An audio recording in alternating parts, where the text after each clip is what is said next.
प्रकार दोस्तों सचिन रविंद्र ने तोड़ा आईपीएल का नियम। शिवम दुबे ने बनाया चपक में अपना पहला अर्धशतक। 207 रनों के लक्ष्य का पीछा कर रहे गुजरात जायंट्स ने किया कमाल। आखिर के 25 गेंदों में करामती खान और तेवातिया ने मिलकर बना दिए इतने रन। तो क्या है दोस्तों इस रोमांचक मुकाबले का पूरा हाईलाइट देखेंगे दोस्तों वीडियो में आगे।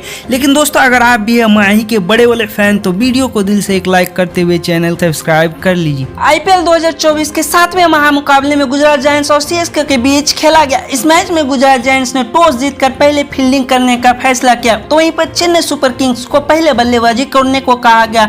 वहीं पर दोस्तों पहले मुकाबले की तरह इस मुकाबले में भी सीएसके के संकट मोर्चे को संभालने के लिए मैदान पर सचिन रविंद्र और ऋतुराज गायकवाड़ दिखाई देते हैं और सीएसके के इनिंग्स को आगे बढ़ाना शुरू करते हैं। तो वहीं पर दोस्तों गुजरात जायंट्स की ओर से अजमतुल्लाह उमर जाए गेंदबाजी क्रम को संभालते हुए दिखाई देते हैं और दोनों ही बल्लेबाज पहले ओवर में बिल्कुल खामोश दिखाई देते हैं और पहले ओवर में केवल 2 ही रन बना पाते हैं। इस प्रकार दोस्तों गुजरात जायंट्स को सीएसके के खिलाफ एक मजबूत शुरुआत मिल चुकी थी। लेकिन फिर दोस्तों दूसरे ओवर लेकर आए उमेश यादव के अंतिम 2 गेंदों पर सचिन रविंद्र ने बैक टू बैक 2 बाउंड्री जड़ देते हैं और सचिन रविंद्र खतरनाक रूप धारण करते हुए दिखाई दे देते हैं। दूसरे ओवर में दोनों ही बल्लेबाजों ने मिलकर 11 रन बनाते हैं। एक बार फिर से दोस्तों सचिन रविंद्र अजमतुल्लाह उमर जाई के तीसरे ओवर के अंतिम 3 गेंदों पर बैक टू बैक बाउंड्री मारती हुई दिखाई देते हैं और इस ओवर को भी सीएसके के नाम कर देते हैं। दोनों ही बल्लेबाज अपसेट हो चुके थे और दोनों ही बल्लेबाजों के बल्ले से ताबड़तोड़ अंदाज में रन निकल रहे थे और देखते ही देखते दोनों ही बल्लेबाजों के बीच 62 रनों की एक शानदार साझेदारी भी देखने को मिल जाता है। लेकिन फिर दोस्तों गुजरात जायंट्स की ओर से पावर प्ले के अंतिम ओवर लेकर आए राशिद करामती खान को 6वें ओवर के दूसरे गेंद पर ही सचिन रविंद्र के रूप में बड़ी सफलता मिल जाती है। जी हाँ दोस्तों 230 रनों के स्ट्राइक रेट से खेलते हुए सचिन रविंद्र 46 रन के निजी स्कोर पर राशिद खान के बॉल पर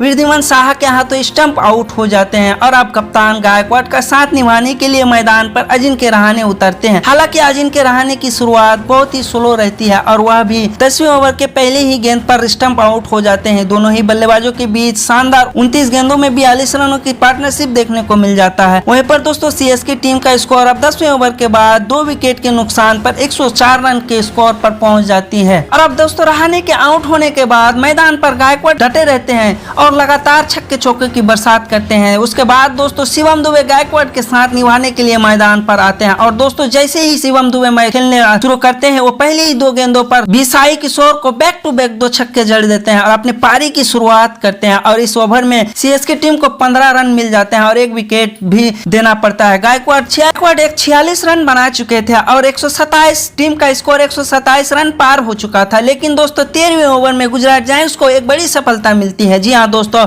अपने अर्धशतक के केवल 4 रन दूर गायकवाड़ 13 ओवर की तीसरी गेंद पर अपना विकेट स्पिनर स्पेंसर को दे बैठते हैं और अब सीएसके की टीम को केवल 127 रनों की स्कोर पर ही 3 विकेट गिर जाते हैं। लेकिन दोस्तों एक बार फिर शिवम दुबे दूसरी छोर से बेहतरीन बल्लेबाजी करते हुए दिखाई देते हैं और अब खतरनाक मिचेल मार्श भी शिवम दुबे का साथ निभाने के लिए मैदान पर आ चुके थे।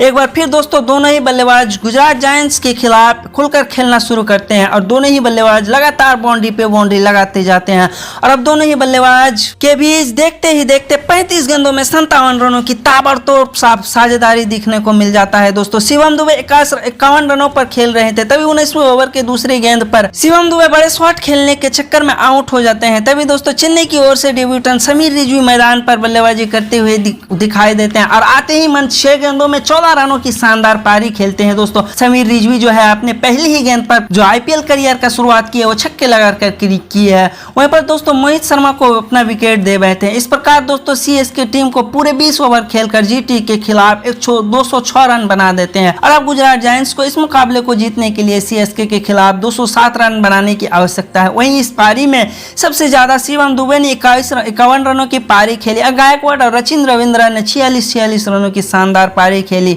वहीं पर दोस्तों गुजरात जायंट्स गेंदबाजी क्रम में राशिद करामती खान को सबसे ज्यादा 2 विकेट मिले। वहीं इस विशालकाय लक्ष्य का पीछा करने उतरी गुजरात जायंट्स की ओर से ओपनर बल्लेबाज वृद्धिमान शाह और शुभमन गिल मैदान पर आते हैं और आते ही मन गुजरात जायंट्स को अच्छी शुरुआत दिलाने में कामयाब रहते हैं। और दोनों ही बल्लेबाजों ने मिलकर 28 रन जोड़ते हैं। तभी दोस्तों पांच बॉलों पर 8 रन बनाकर खेल रहे शुभमन गिल तीसरे ओवर के अंतिम गेंद पर अब दीपक चहर को अपना एलबीडब्ल्यू हाथों विकेट दे बैठते हैं। अगले ओवर में गुजरात जायंट्स को एक और झटका लगता है। जी हाँ दोस्तों, विध्वन साहा भी दीपक चहर को गेंद पर कैच आउट हो जाते हैं और गुजरात जायंट्स को 34 रन के स्कोर पर ही दूसरा झटका लग जाता है। और अब अच्छी शुरुआत मिलने के बावजूद गुजरात जायंट्स लड़खड़ाती हुई दिख रही है और अब क्रीज पर दो नए बल्लेबाज पारी को संभालते हुए साई सुदर्शन और विजय शंकर दिख रहे थे और सूझबूझ पारी के साथ धीरे धीरे इस इनिंग्स को आगे बढ़ाते जा रहे थे। इन दोस्तों 8वें ओवर के तीसरे गेंद पर विजय शंकर भी आउट हो जाते हैं। अब मैदान पर डेविड मिलर आते हैं और वह भी जल्द ही पवेलियन लौट जाते हैं। अब गुजरात जायंट्स को जीत के लिए 25 गेंदों में 88 रनों की आवश्यकता थी और दोस्तों इस महामुकाबले में गुजरात जायंट्स को एक बड़े अंतर से हार का सामना करना पड़ता है। वहीं पर दोस्तों चेन्नई सुपर किंग्स ने इस सीजन का दूसरा लगातार मुकाबला जीतकर पॉइंट टेबल में नंबर 1 पर बनी हुई है।